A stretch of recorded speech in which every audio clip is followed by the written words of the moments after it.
Welcome back to part 2 of the Del Sol project build. Now, I've done a lot of work since the last video on the car. I've taken a bunch of parts off of it. I'm going to show you what I've done so far. Here's the front end of the car, and the front bumper has been taken off, and so have the side skirts, and so have the fenders as well. I pulled a whole bunch of wiring out of the car, not only out of the inside of the car, but also out of the engine area. There was a lot of stuff for fog lights and blinkers on the side. That was aftermarket that had been wired in. I probably pulled about 30 feet of wiring out. I mean, there's the old camo. But down here you can see tons of wiring and some old air conditioning parts and power steering that wasn't in the car. I pulled the whole stereo out of the car as well and found a few fun things inside the car. I found spark plugs. This was one pedal that was left over. I pulled the Honda symbol off. This is from the steering wheel. There was a little bit of change in the car. There was a roll of film. I might get that exposed, see what's on that, and that's about it for the fun. I found a socket and the boost thing. Okay. Okay, the inside of the car has been completely gutted. I took out the entire back storage panel and arches. I took out the seats. I took out the center console. The dash has been ripped apart. I mean, the dash is still there, but everything down there has been ripped out, including the stereo and the glove compartment box. All the vents have been ripped out, and above here the cluster will come out to get replaced later. And then I cleaned up a ton of wires that were all under here. There was a bunch of wiring that ran through the car. A couple stereos have been placed in it. Let me go to the back. This is what the trunk looks like, completely torn apart. I also tore off the back bumper and this piece on the back where the license plate goes. Had to come off. That was a pain. There's these two bolts right here in the middle you can see, and those have circular heads on the ends of the bolts, so I had to use vice grips to get those off. I had to look that up because I could not get that off. But I just cleaned this out. I sanded down all the parts that were rusty. I mean, it still looks kind of rusty, but it's way better than what it looked like.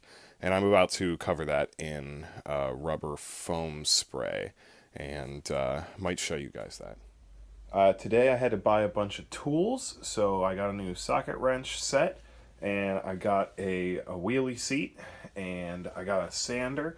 I got a whole bunch of primer. I got rubber coating. I got gloss white and crystal clear coat.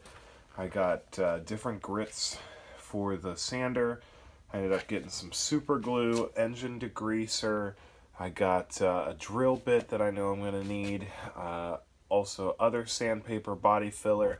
I've always wanted one of these, so I'm going to set this up first, and then I'll set up the stool extension cord, and then I got a bunch of masking tape, shop rags, and spreaders for the body filler, and I got heavy-duty cleaning wipes so I can clean my hands, because as a professional magician, that's not really acceptable at work. So we'll get that in a nail cleaner on the way. And I also got some foaming hand wash. So I'm going to get some of this stuff set up, and yeah. I put together this wheelie seat today. I was very excited about that. And I was wondering what the underside was upside down for, and then I realized it was very quick to hold parts. The parts of the car are currently taking up most of the rest of the garage. Here is all of the parts to the trunk, all of the carpet there. I'm keeping the roof back there, and then here is the old front and rear bumper that are lined up, and then on the workbench right now is the entire interior. These pieces all need to be cleaned off. Some parts of them need to be sanded, parts need to be filled, and they need to be painted as well, and then clear coated. That's going to take a while, and that might be a video all by itself.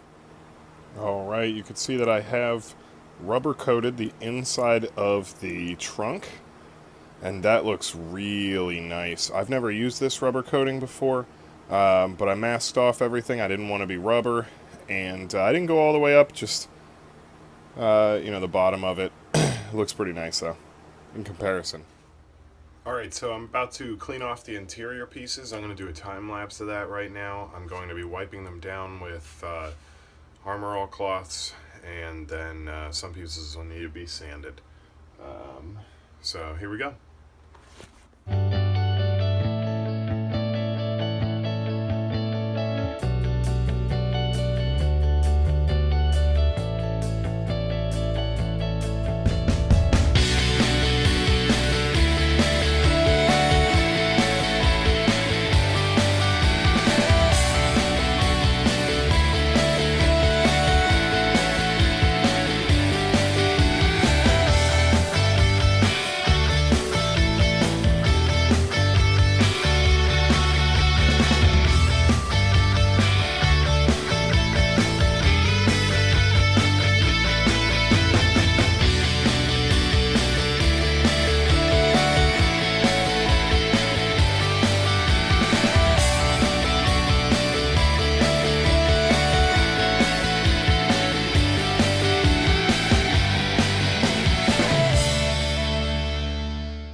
Thanks for watching the video. I just finished painting all the parts. I am going to put a second layer of paint on those and 2 layers of clear coat as well. And I'll make a video as I put the car back together. See you guys later. Thanks for watching. Don't forget to subscribe and like the video. Or don't, honestly. But do.